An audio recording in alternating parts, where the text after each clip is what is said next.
I want to say hello and welcome everybody. I know it's a small group today, but it's always nice to have a couple friendly faces.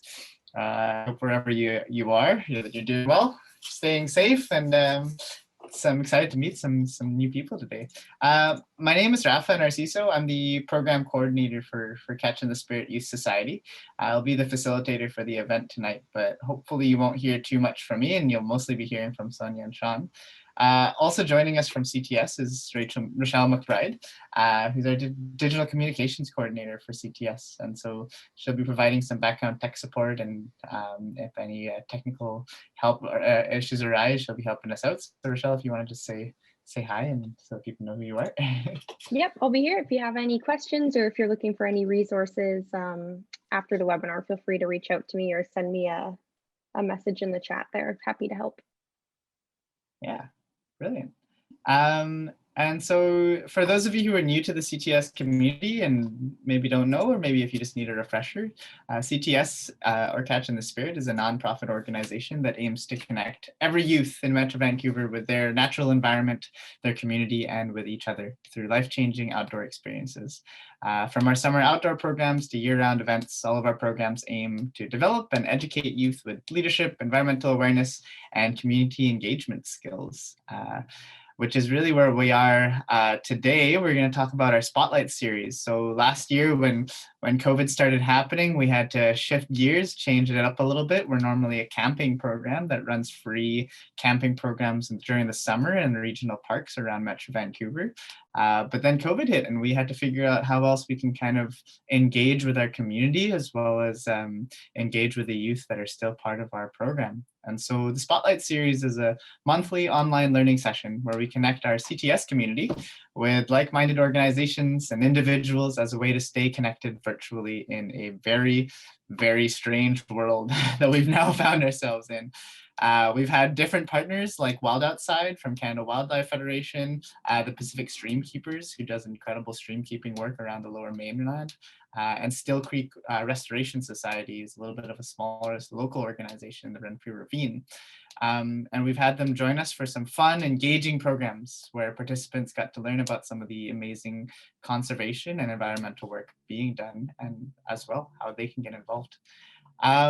This month, we have two, I was originally going to say two incredible human beings, but during our check-in this right before this, I got corrected. We have two ordinary human beings on an extraordinary trek, and they're joining us today to talk about what they're doing and what they're up to. So we have Sonya Richmond and Sean Morton, who are currently walking across Canada to raise awareness about the outdoors, about conservation, and about the diversity, both in wildlife and in people of Canada.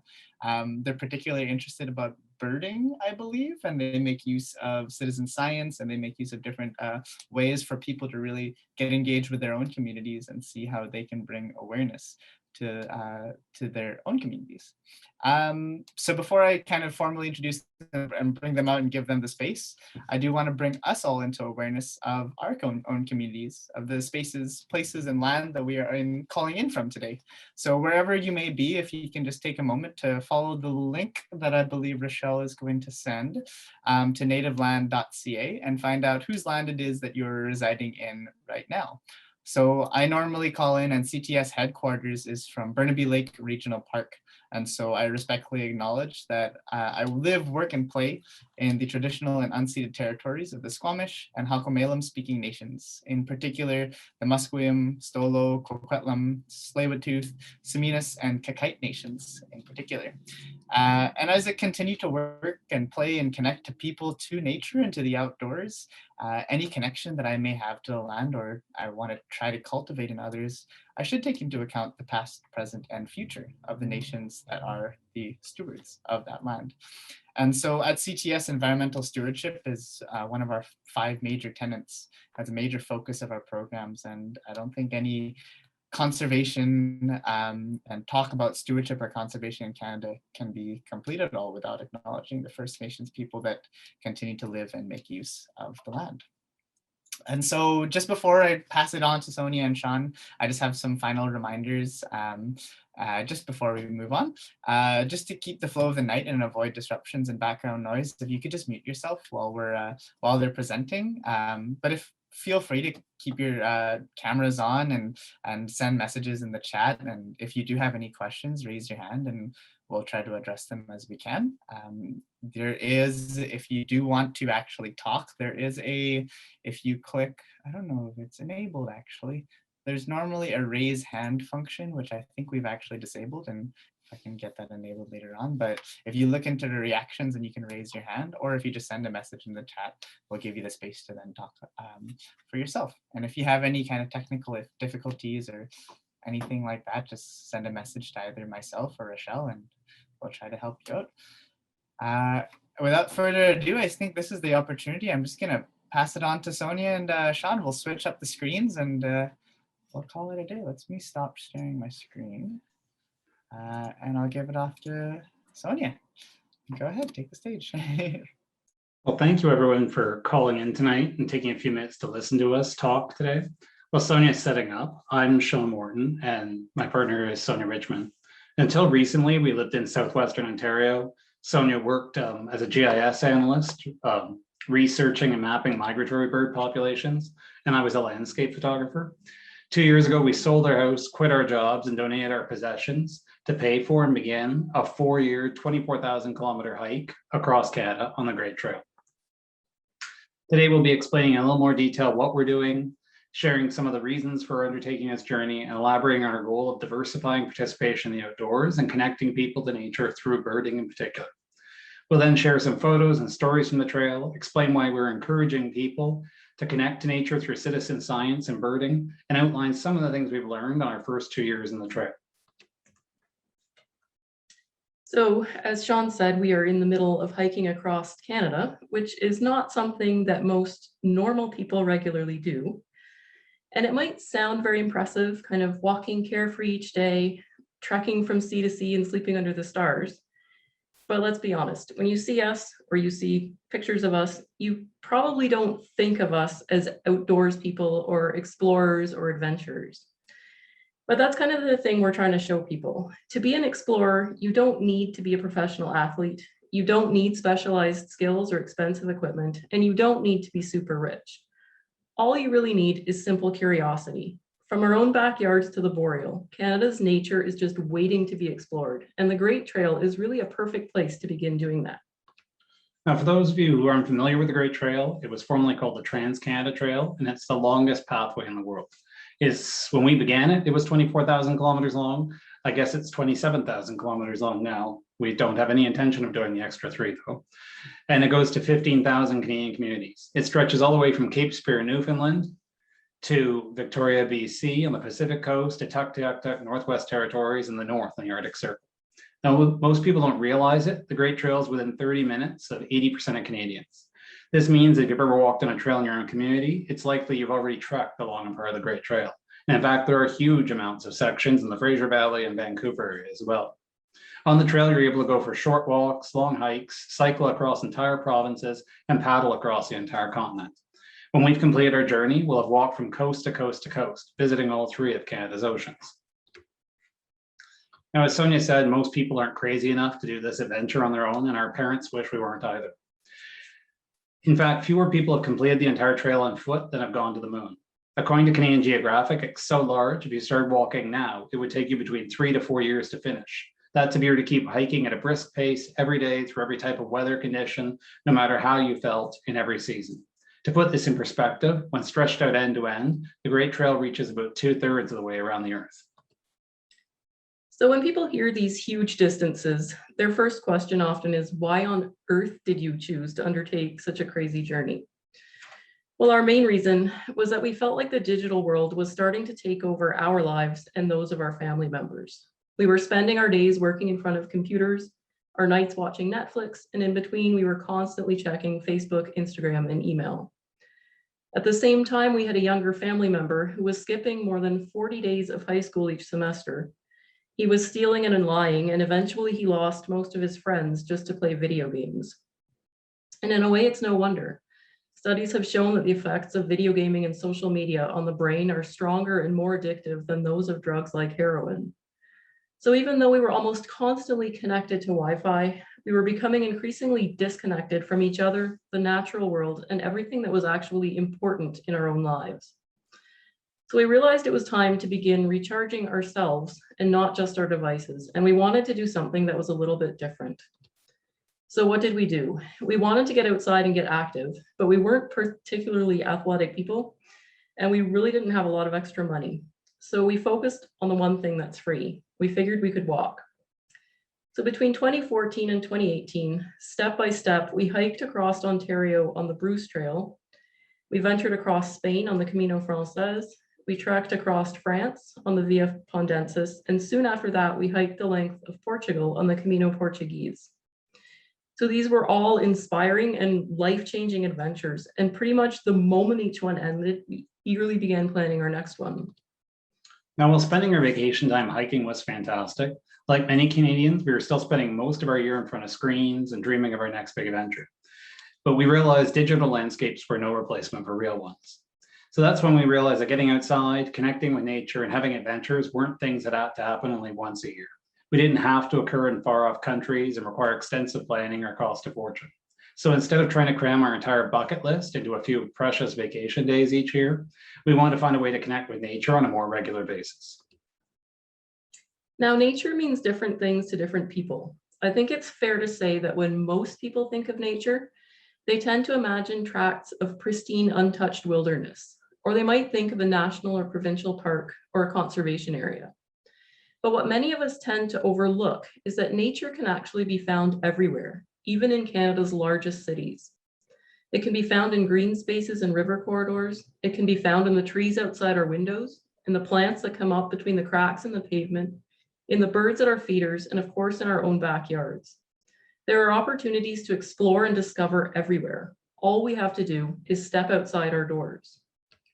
So that seemingly simple realization is important, because if we let ourselves think of nature, adventure, and exploration as things that exist only in pristine wilderness or in some far-off exotic location, the result is that we spend the majority of our time in front of screens, planning or fantasizing about our next big trip, which we may or may not ever actually have a chance to take. So on a daily basis, digital landscapes are no replacement for natural ones. And if we lose that connection with the physical world, we eventually lose our curiosity and our desire to explore, learn, and protect nature. So that simple idea is ultimately what led us to walk across the second biggest country in the world in the name of conservation, and with the goal of inspiring people of all ages, cultural backgrounds, abilities, genders, orientations, and identities to get outside and connect to nature on a more regular basis through birding. So I imagine you're curious to know what our hike has been like so far. Well, since we started on June 1st, 2019, in the last 2 years, we've trekked about 6,500 kilometers from Cape Spear, Newfoundland to Winnipeg, Manitoba. And en route, we've seen and experienced some pretty amazing things. We've been the first to see the sunrise in North America. We've scaled cliffs on rope ladders, walked on coastal footpaths, seen icebergs and puffins, spent evenings on the sides of crystal clear lakes, and gone days in remote wilderness without meeting anyone else. We've seen whales and seals in the Atlantic Ocean, herds of caribou, encountered moose and deer on the trail, watched foxes hunt, heard coyotes call throughout the evenings, and had black bear encounters in pretty much every province we've been in so far. And of course, we've seen hundreds of birds. We visited national parks, explored provincial reserves, sat in ancient cathedrals, learned about Acadian culture, forded ice-cold rivers, wandered vast tidal flats, and even waded into the Atlantic Ocean in a section where the Great Trail wasn't quite completed yet. On the way, some of our experiences have been a little unusual.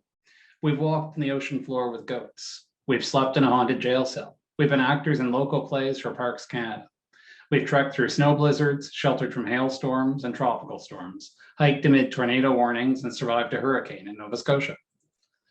In the last year, like everyone else, of course, we quarantined during the global pandemic. However, we were also fortunate to be able to continue our hike, venturing along historic rail trails, down long-distance pathways, on city sidewalks, backcountry roads, and even on the shoulder of the incredibly fast and noisy Trans-Canada Highway. The Great Trail has led us through remote country farmlands and to quiet communities, across huge urban centers, to peaceful lakes surrounded by exclusive cottages, and to long-abandoned ghost towns. We've climbed down coastal cliffs, crawled under fallen trees for miles at a time, navigated through forests, balanced across beaver dams, which are as long as soccer fields, walked through tunnels, ventured along rail trails, spent weeks at a time hiking in driving rain and fighting against westerly winds. We've struggled over the rugged coastlines of northern Lake Superior and visited indigenous petroglyphs. We've walked around ancient giant and on the rim of a meteor crater.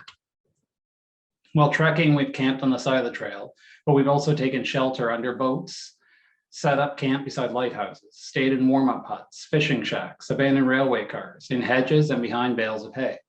We've spent the night in Parks Canada cabins and research stations, in yurts and ski lodges, people's backyards, and at the base of a national monument.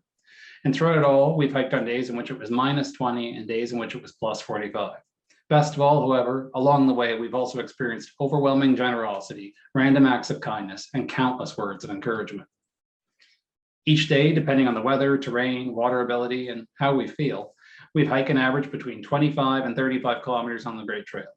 This, of course, is varied from 5 kilometers along the East Coast Trail on our first day, when we ended up scaling a cliff face on the rope ladder in the midst of a snowstorm, to as much as 50 kilometers a day along the roadways of Ontario, when at times there was only endless stretches of highway and private property, and it was simply impossible to stop for the night.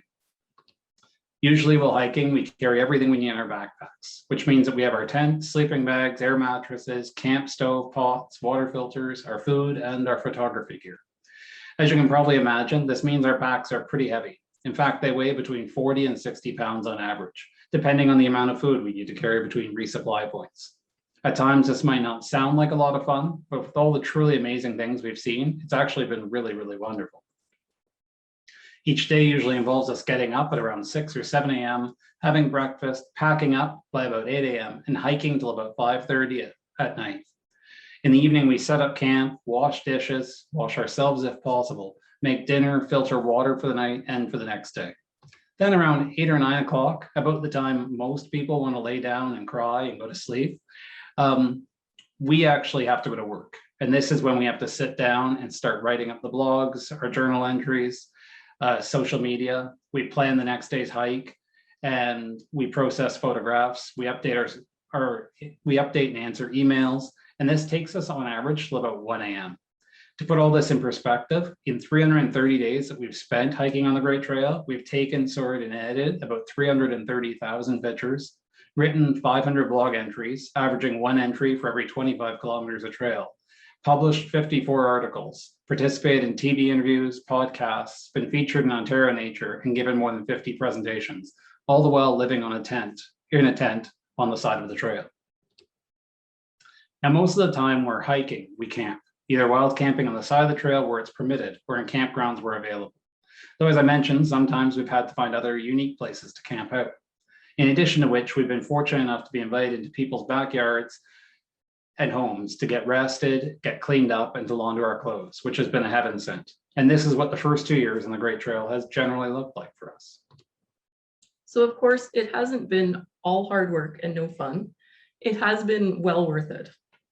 So as you know, our cross-country adventure began in Newfoundland, where we were screeched in, kissed a cod, and attended a lobster boil up on the beach, and where we met some of the friendliest people in Canada.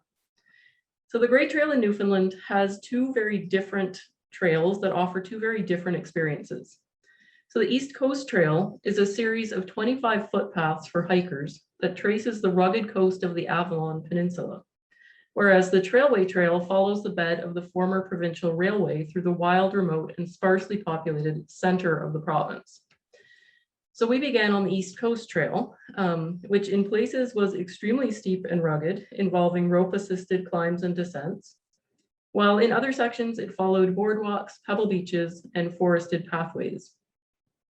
Along the way, we saw humpbacked and minke whales, seals, bald eagles, and crystal blue icebergs off the coast. We marveled at towering cliffs and headlands and saw sea stacks emerging out of the mist like something from Lord of the Rings. And we watched as a 40-meter geyser was shot into the air by a natural wave-driven process on the beach. We also walked across a 50-meter suspension bridge and admired the Barry Head Arch.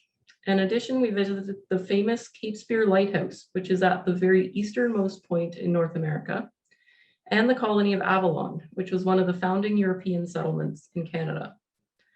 Perhaps most impressive of all was seeing North America's largest colony of Atlantic puffins in the Witless Bay Ecological Reserve near Bay Bulls. So one group of birds that we saw a lot of as we hiked along the Atlantic coast of Newfoundland was seabirds, such as northern gannets, black guillemots, razorbills, and common mures, which are shown here. Now you can actually tell quite a lot about a bird just by looking at its size, shape, and color. So seabirds have a lot of different adaptations that help them fly, float, swim, and dive in the ocean environment. So for example, as you can see, a lot of them have webbed feet that help them swim. A lot of them also look like they're standing upright because their legs are attached really far back on their bodies to help them dive. Most seabirds feed on fish, and so a lot of them have these large, sharp, or really weirdly shaped beaks to help them catch fish. You can see that in the razorbill in the middle. And another thing you might notice from this slide is that many seabirds are black and white, and that's actually because it helps them blend in. So if you're a fish that's swimming below them and you look up at the sky, the white belly of the bird will actually blend into the sky, and the fish might not realize that there's something there that's about to swoop down and eat it. On the flip side, if an eagle or a hawk is soaring overhead and looking down at the ocean, the black backs of the seabirds will help them blend into the surface of the water, and so it's harder for the predators to see them. So after the coastline of the East Coast Trail, we followed the Railtrail, which crosses the province from east to west, which is primarily a gravel track that's used by a thriving community of friendly ATVers and snowmobilers. The trail took us through the remote and spectacular scenery of the Boreal forest, far from towns and cities, which is something we had both longed to see. In fact, a lot of Newfoundland looked a lot like the forests in northern British Columbia that some of you might be familiar with. There are a lot of conifer trees, small lakes and rivers, open bogs and marshes. This type of region is known as the Boreal. Now, the Boreal ecosystem covers 60% of Canada's area, and it stretches right across the northern part of the nation, from Newfoundland to BC. It's an incredibly important ecosystem because many of North America's largest rivers begin in the Boreal, and it provides us with clean air and clean water.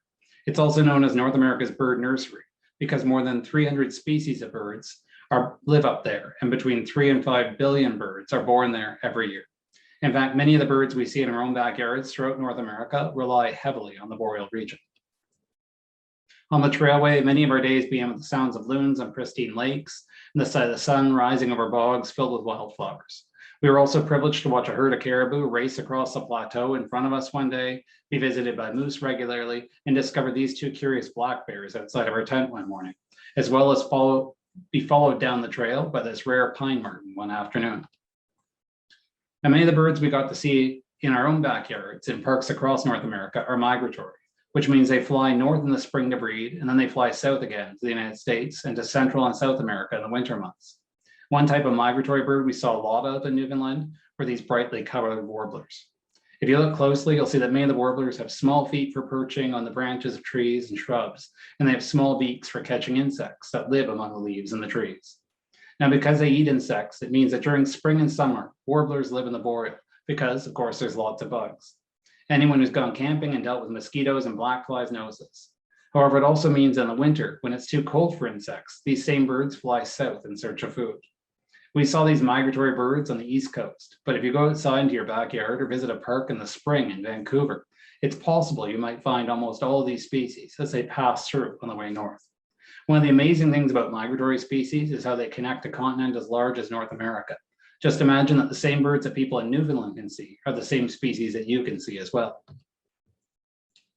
So when we left Newfoundland and hiked into Nova Scotia, we left the Boreal behind, and the trail took us south through Cape Breton Island into the famous Cape Breton Highlands National Park, to the home of Alexander Graham Bell, who was the inventor of the telephone, and along the Celtic shoreline. So along the way, we found active fishing harbors, beautiful sandy beaches, wonderful views out over the Atlantic Ocean, museums, and of course, plenty of wildlife. En route, the trail provided panoramic views down the coast and took us through quite a few different scenic forests. So one of the highlights for us was a long stretch of pathway known as the Celtic Shores, which runs along the coast of Cape Breton Island, winding through fishing communities, down pristine beaches, and through towns that are filled with wonderful art and Celtic music. Beyond the culture of Cape Breton, the natural wonders of Nova Scotia were a highlight for us as well. Among our favorites was visiting the Bay of Fundy and getting to see a tidal bore. The Bay of Fundy is home to 16-meter high tides, which are the highest in the world. When the tide comes in, it starts to fill all the rivers that naturally flow out into the bay. And a tidal bore looks like a wall of water traveling up these rivers. And it occurs at the exact moment when the rivers change direction and begin flowing in the opposite way. As we hiked around the Bay of Fundy, we saw lots of different kinds of shorebirds, such as the greater yellowlegs, dowitchers, ruddy turnstones, and plovers, much like the ones shown here. As you can see, the shorebirds tend to have longer legs and toes, which are specially adapted to help them walk on wet sand without sinking in, and long beaks, which help them dig for food among the mud flats and shorelines and rocky beaches they live on. Some shorebirds breed way up north in the Arctic and then fly thousands of kilometers south for the winter. Others are widespread and can breed across North America. Next time you're visiting a beach, places like Stanley Park and the edge there on the seawall, keep your eyes open and see if you can spot any of these shorebirds meandering about. Now, of course, this is only a sampling of the amazing experiences in nature in Nova Scotia. The pathways took us through forests and green spaces to ancient harbor towns and historical forts. And on the way, we got to learn about Mi'kmaq and Acadian culture. And it also gave us a chance to explore a lot of the history of the region. So next on our journey, we ventured across to Prince Edward Island. And I think we'd have to say that out of the 3,000 kilometers of Great Trail in the Maritimes provinces, in our opinion, the crown jewel is PEI's 435 kilometers of Confederation Trail. So while PEI might be the nation's smallest province, it has one of the nicest trail systems that we've encountered so far. So the Confederation Trail runs from one tip of the island to the other, forming a complete network of pathways across the province. The entire trail is kept in immaculate condition, and it's composed of extraordinarily well cared for pathways that run under corridors of shade trees. It features information plaques along the route, distance signage, and shelters for resting, picnicking, or camping along the way. And that might not sound like a big deal, but it's something that we could only dream of on other sections of the trail up to that point. So we were very happy with this. The nature of the Confederation Trail, with its beautiful rolling hill scenery, quaint villages, and broad bay seascapes, makes it the perfect means for island-wide exploration. So you really couldn't ask for more.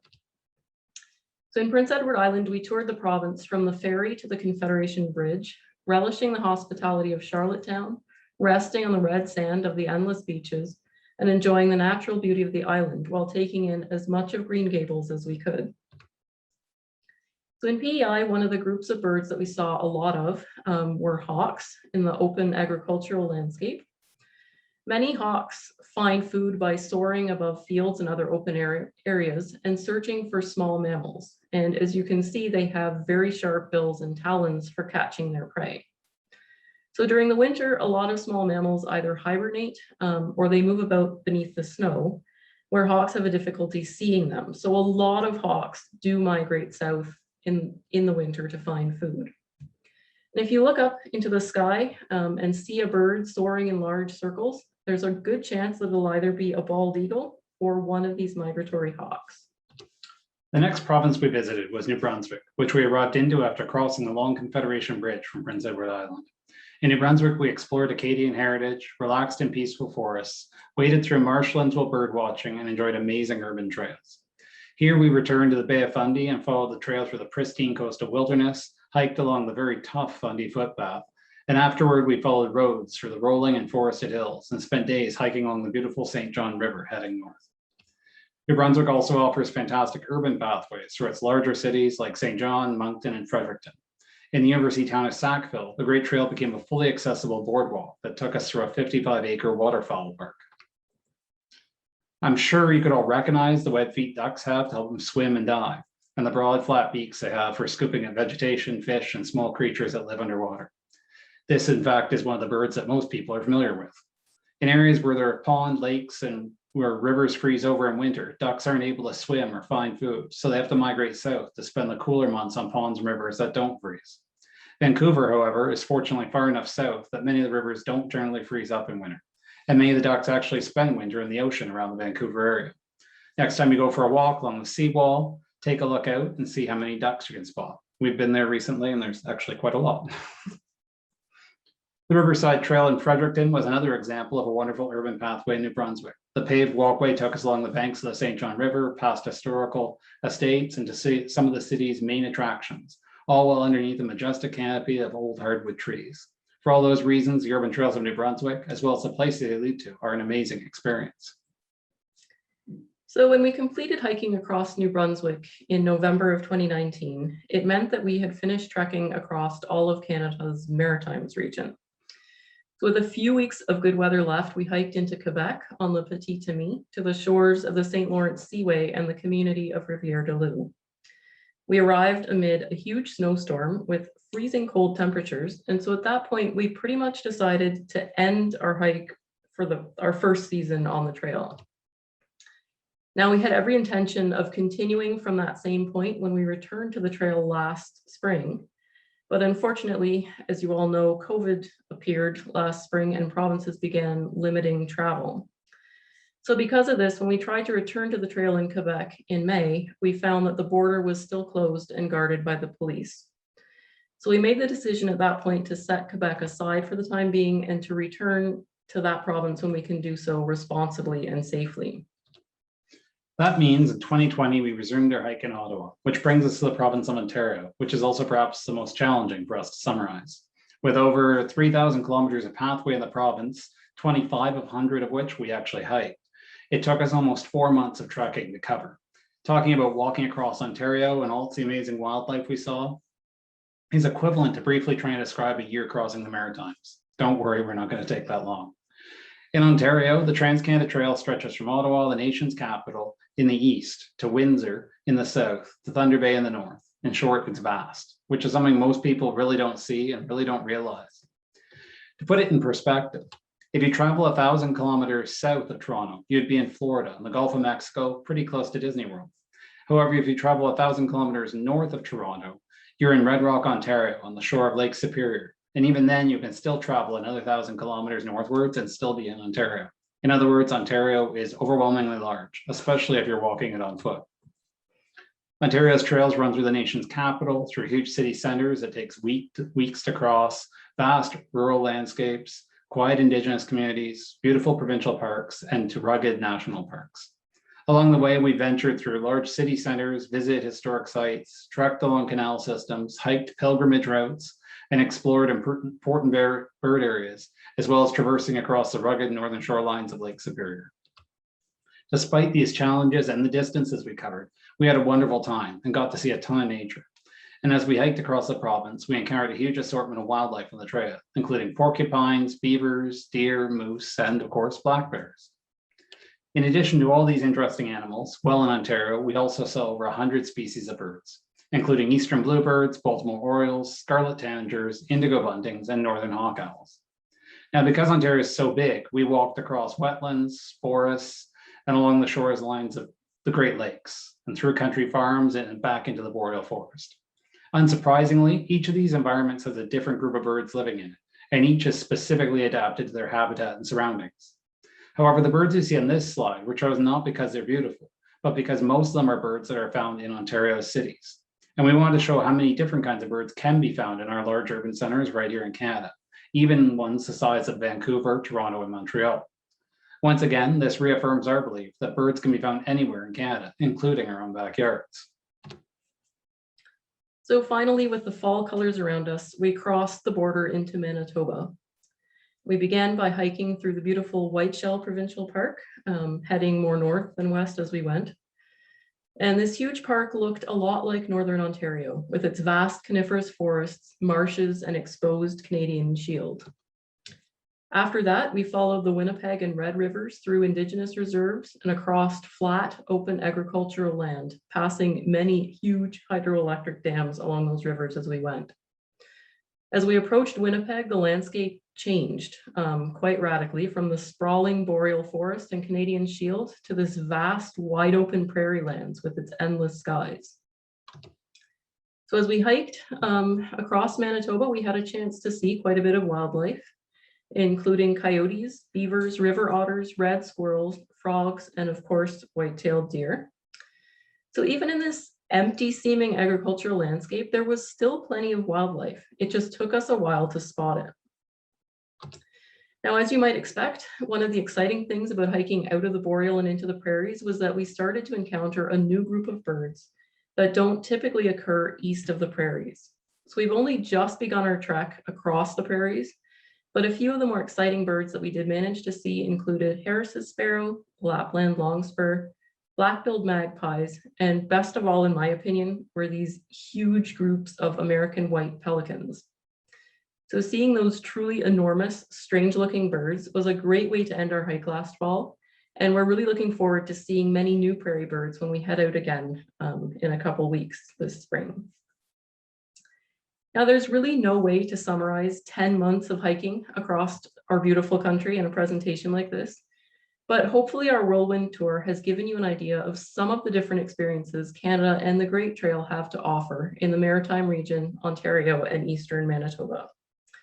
We've shown you photos of incredible wilderness and wildlife, and we've shared some of our favorite urban pathways.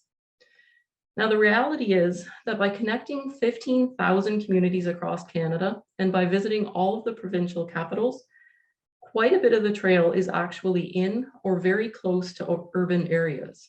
So in other words, much of the Great Trail is outside the door of most Canadians.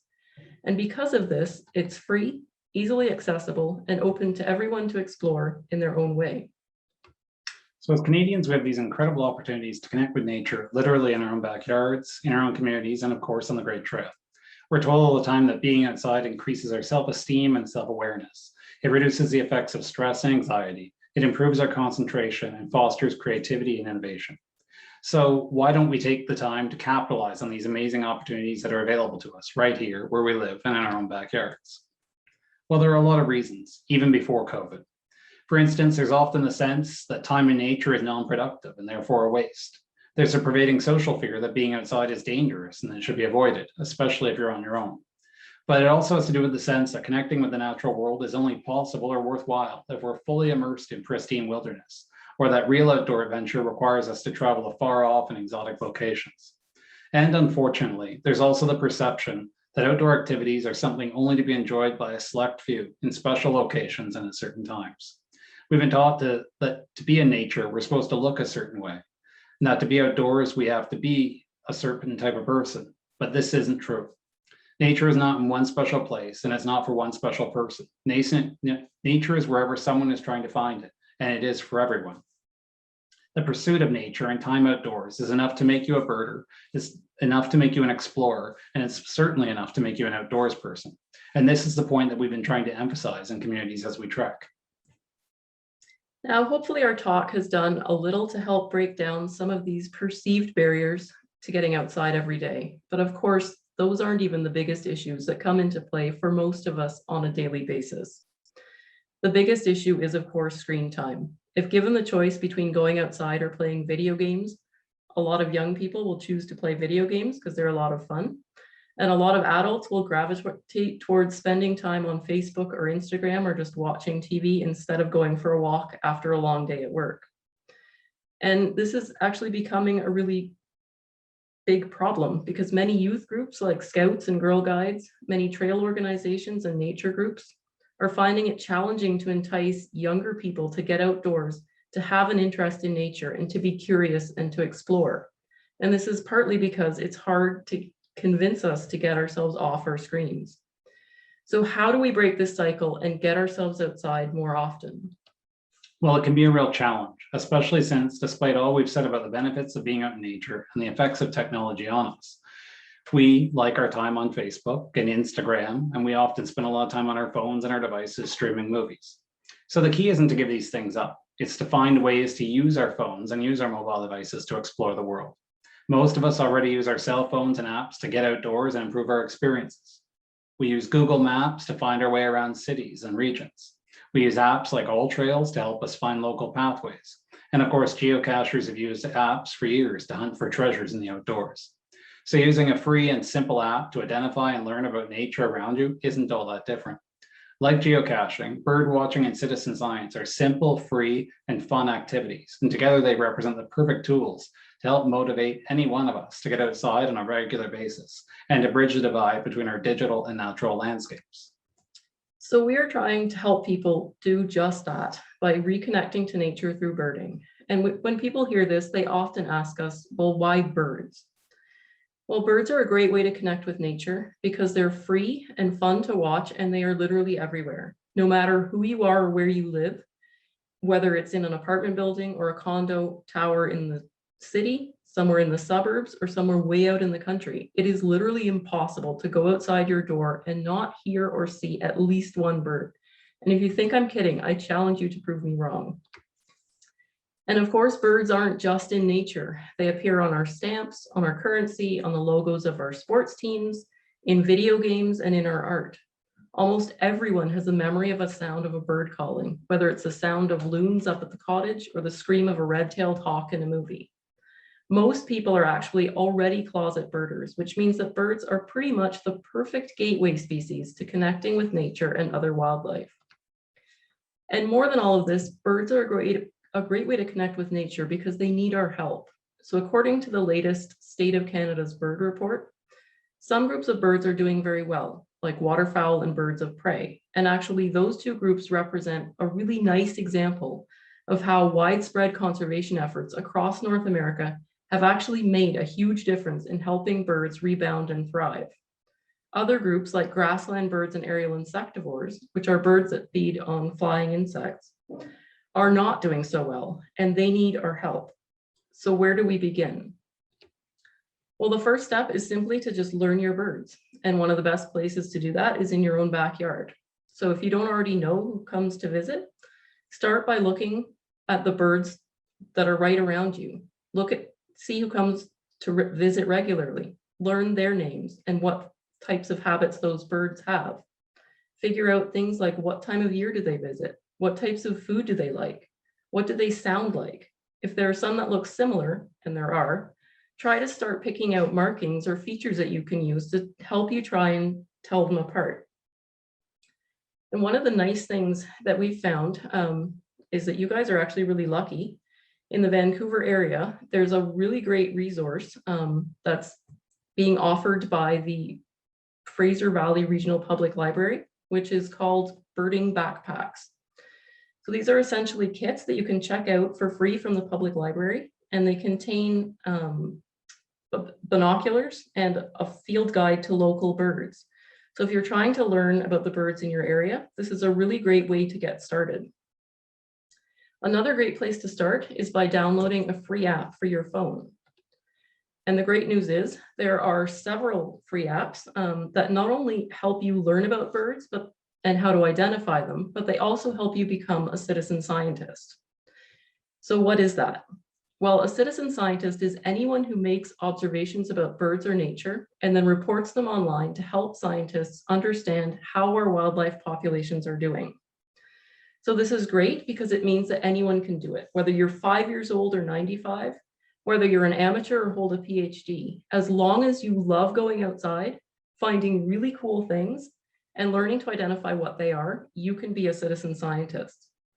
So choosing to become part of the citizen science community is not only fun, it also makes a huge difference to conservation. So without the millions of observations that have been submitted by people just like us, there is no way that a few scientists would be able to monitor the health of all our wildlife populations in an area the size of one province, let alone in all of Canada or all of North America.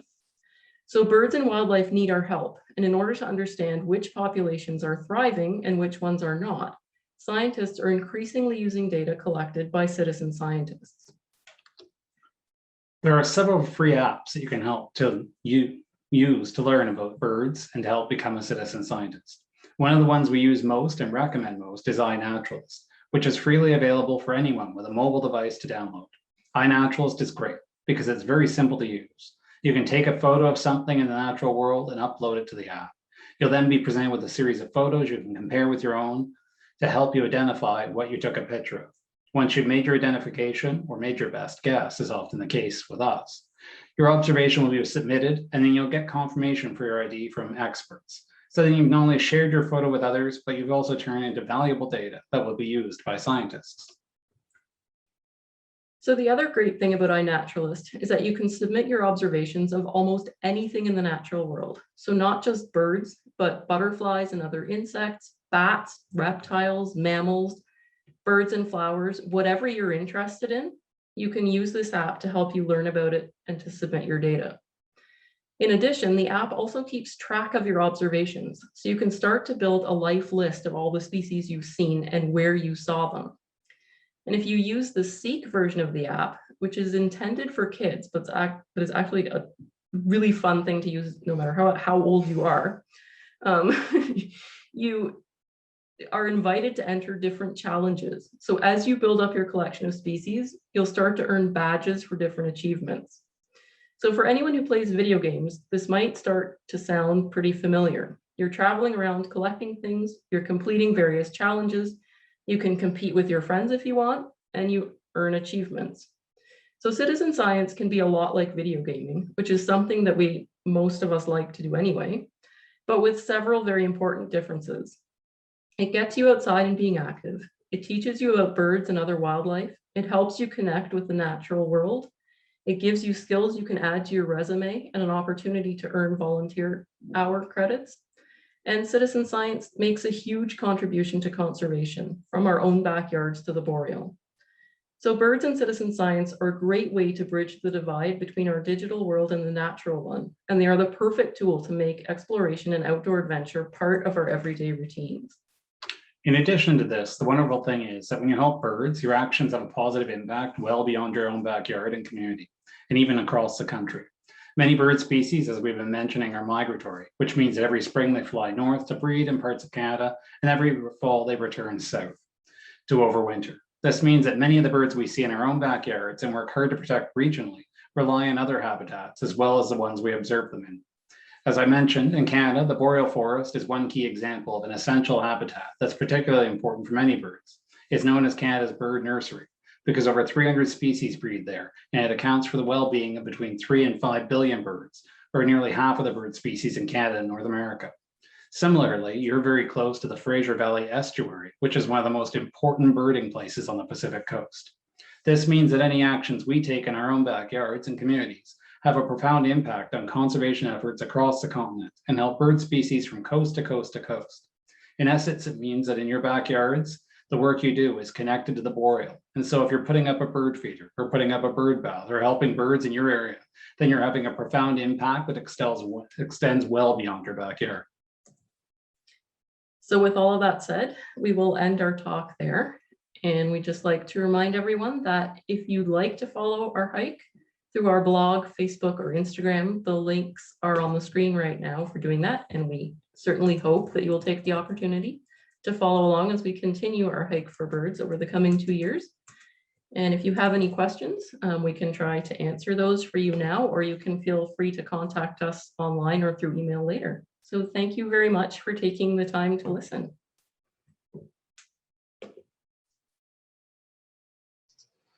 I have a question. Right now in Vancouver, we've been told to remove all of our bird feeders because of a virus that's going around. So how do you suggest that we support the birds when we can't have our bird feeders up? That's a really good question. There are a few things people can do. This situation with feeders right now is hopefully only temporary. You can buy shade-grown coffee. You can limit your use of single-use plastics. During migration season, you can make sure to turn off your unnecessary lights outside. It confuses birds and they stay in regions. I think in the States right now, Philadelphia in particular, has begun an initiative where the big cities are turning off their lights. So it not only saves power, it helps the birds. If you're finding that you're getting bird strikes against windows, you can get some special stickers and decals set up on your windows so that the birds recognize that it's not more of the sky. Okay, good. And you can also change the vegetation in your yards outside. You can add denser hedges for them or hedges that berry and flower. There's lots of simple and easy ways you can help them. That's a really good point though. Okay, thank you. And my other question was, I'm curious how many pairs of shoes you've gone through. I think we're each on pair number 3 or 4 now. I think I wear Keen hiking boots and they seem to last about 2,500 kilometers before the bottom is worn through. That's like the most important piece of equipment you've got, I guess. Possibly, yep. Thank you. No problem. It looks like there's a typed question. How did you handle the waterways on the Great Trail? That's a very good question. Some of them we ended up walking around. And then there's one section across the north shore of Lake Superior that we don't have the skills to paddle Lake Superior. So we did as many of the little trail sections as we could along the way, and we took the bus between those parts. In other sections, we did walk the highway, but the highway was incredibly unpleasant to walk along. So we just chose not to walk, like, I don't know, it would have been over 1,000 kilometers of Trans-Canada Highway, and we just didn't want to do that. So we do have a couple more coming up, I guess, in the prairies. And how we handle those, we will figure out when we get there, I think. Yeah, it's a good question, though. The Great Trail is connected, but it's intended for multi-use. So some sections you're meant to paddle, some sections you're meant to cycle. Some sections are better, I think, done in winter when it's frozen and you can kind of either ride a snowmobile or snowshoe over the top. We've gone through areas where we were just wading through swamps, and I think probably it would have been a lot better in winter if that was just frozen. We could have just walked over the top, but we didn't know that. So there are some challenges in doing it as a whole coast to coast trek that, but it's part of the fun, I guess. It's a good question, though. How did you keep all your electronics charged for all of the work that you did in the evenings? I carry about 10 to 15 pounds of battery packs in my backpack, which is unpleasant. So yeah, we have enough power on us to last a week, keeping a laptop and cameras and a phone running. Wow. You also get very quick at deciding this picture is horrible, delete. I'm not going to spend time with it. But yeah, it's one of the biggest challenges. When you talk to hiking groups, they're horrified at the weight of our backpacks because people will just never add 30 pounds of electronics on top of their backpacks. Incredible, especially when it's raining and you've got to worry about keeping it all dry. Indeed, yes. It is. Oh my gosh. And do you ever get lonely? Not so far. I haven't been. Yeah, not so far. I mean, probably the longest we've gone without seeing someone was about a week. And I think that was probably back in Newfoundland, I guess. Yeah. A lot of the trail, like, we're not kidding when we say a lot of it is actually in or very close to communities. Like, it's meant to be used by people. And so it goes through, like, we're not generally too far away from developed areas. So it's, yeah, so far we haven't been lonely. Maybe the prairies will change our mind, because I think it's a lot. I mean, we haven't been there, so we don't know, but it looks like it's going to be a lot less populated. Like, we'll be a lot more isolated, but we'll just have to see. It's a good thing you like each other. I have a question about your journey of birding as somebody who, maybe to throw some personal stuff, I love birds, but can't quite get into birds. I'm wondering, how did you get into birds, and where did it come from? I know you mentioned that you were a GIS tech before this, and was it before that, or yeah, how did it get started? It was a job. It was a volunteer job in my first year in university. So I wanted to do biology because I wanted to work outside. Like, that was my driving force. I loved, as a kid, I loved playing outside. I loved being outside. And so I had this idea that if I went and studied biology at university, I'd get to work outside. That worked as long as I was in school, but then I got a real job, which was at a desk. But I really basically got into, I just took a volunteer job because I wanted a paid job, but to get that, I had to volunteer first. And I just took a volunteer job where I was working in a provincial park. And we were living in little cabins on the side of the lake, and I was helping a master's student collect data on birds. And I just learned the birds that summer that were in the forest tracts he was studying. And I just loved walking around the woods all day, listening to birds, learning the animals that were there. And the next summer I got a paid job, and it just kind of turned into a master's and then a PhD. And I loved being outside. So I think it sort of, that led me to birds. But I got made fun of. So I took architectural pictures of buildings in Europe and everything, and the person I was traveling with said that it was easy to take pictures of churches and cathedrals and castles because they sit still. And so I was challenged to start taking pictures of birds. I figured there was, like 5 of them in the world, and this would be easy to do. And it turns out there's a lot more. So. That's awesome. It looks like we have a question in the chat from George. How did you navigate on the way? And it said that you have a Garmin InReach. Did you use that, or did you use your cell phone? What's your navigation tools like? That's a really good question. The InReach actually isn't great for navigating. We mostly had it sort of to track our progress and in case of emergencies. So we can text with it when we don't have cell coverage and there's an SOS in case we get in trouble. But it's actually one of the few Garmin that doesn't hold that many waypoints. So most of the time we use the phone. There are very few guidebooks available for the whole Great Trail. And signage is not fantastic in a lot of sections of the Great Trail. There's some where it's really, really good.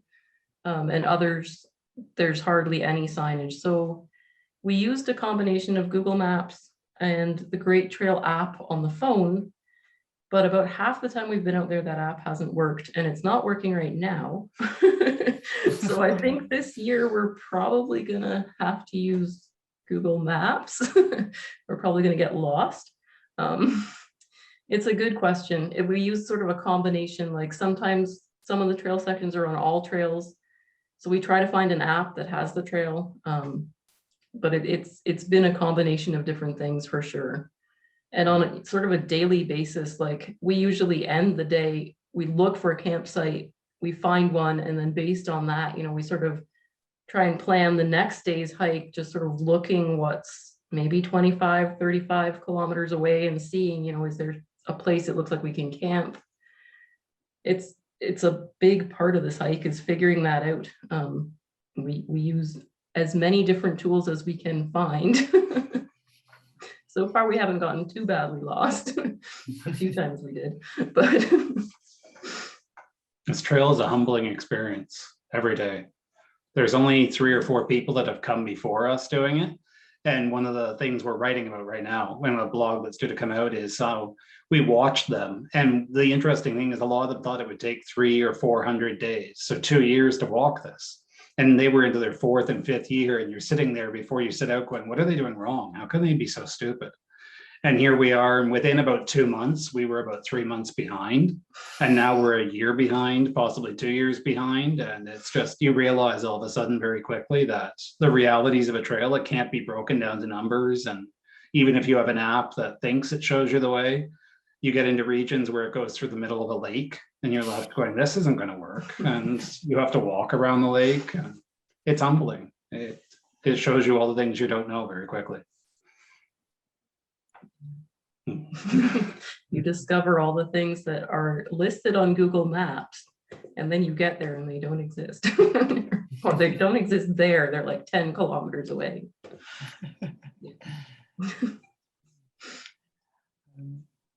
Does anybody else have any other questions? In the interest of time, I know we're a few minutes over, and I know y'all are over at the East Coast, so I want to make sure that you have time to go to bed, but any other questions before we can wrap it all up? Well, I think that's it then. I had one question, and this is more just a curiosity of mine. You mentioned that you were hiking cliff faces on a snowstorm. That was one of our humbling experiences. We had just finished walking 2,400 kilometers in Europe. So, we could do anything at this point. We were pretty amazing when we set out on the Great Trail. What we failed to recognize is that when you're walking the European trails, the GR system or the Camino, everything is very, very well labeled and marked, and you're walking from Alberg to Alberg. When you get lost, you stop at a winery. It's very challenging. We landed in St. John's, Newfoundland, and went to the beginning of the trailhead in a place called Ballin. And we went looking for the trail, assuming this was going to be the same as Europe. And in fact, the rope went up the side of the cliff. We couldn't find the beginning of the trailhead. Instead, we found a rope that went up the side of the cliff. And we figured this couldn't possibly be it. And after an hour of debating, we discovered it was it. And we climbed up. And by the time we got to the top, several hours had passed. And a freak snowstorm in the middle of June set in. We wasn't expected in any way. And it took us about 5 hours to go about 2 kilometers, 3 kilometers. And that was our first day on the trail. And it was an example of how very quickly we fell behind. We were supposed to do 35 kilometers that day. And on day 1, the plans kind of shattered at that point. And we realized that we were into something very different than we had expected. That's brilliant. Well, if anybody else can take anything from that, it's that the beginning of the journey can say a lot about the rest of it. Hey, that's awesome. Well, yeah, thank you, Sean, and thank you, Sonya, for being here with us and really sharing us an incredible experience. I just want to wrap it up just so that we can kind of, I know we had mentioned that we're wrapping up at 7. We're a few minutes over time, but yeah, if there's anything else, is there any last minute on your side of things, anything you want to share? Or also it'd be great if we can, how we can kind of get in touch or how we can continue following you. I guess the easiest way to kind of learn about us is to go to our website, which is comewalkwithus.online. And from there, you can find links to our Instagram and Facebook and YouTube and to our blog. You can subscribe to our blog if you want, but we are definitely inviting everyone to follow along digitally. And I think what you guys are doing is great. Getting youth connected with nature is so important. And I think it's awesome what you guys are doing. Keep it up. Well, thank you. And it's in collaboration with incredible people like you. So yeah, we're all in this together. A big final thank you, and if everybody wants to maybe unmute yourself or add a reaction to say a round of applause for Sonya and Sean for their incredible presentation, really. And Thank you. And if anybody does want to rewatch this, we'll have the recording available on YouTube, and we'll share it with our channels, and we'll share it with you as well. So if you want to share it around, but we want to give a final thank you. And I think that's really it. Maybe a final plug for CTS. Our programs are beginning, and so registration opens up this week for anybody who has youth in their lives that want to get outside. It's not overnight camping this year because there's this pandemic going on, but we're trying to get outside anyways, and we have youth leaders doing an incredible job of seeing what kind of programs we can come up with and really being creative and finding ways to still connect with nature and with each other and with our community. We've got some incredible people out there. People like Sonya and Sean, but also people in our local community. So yeah, get involved, get outside, and hopefully we'll see everybody around. I think that's it on my end of things. Yeah, hope everybody has a good day. I think that's the end of it. Thanks, everyone. Thanks, everyone. Have a good night. Bye.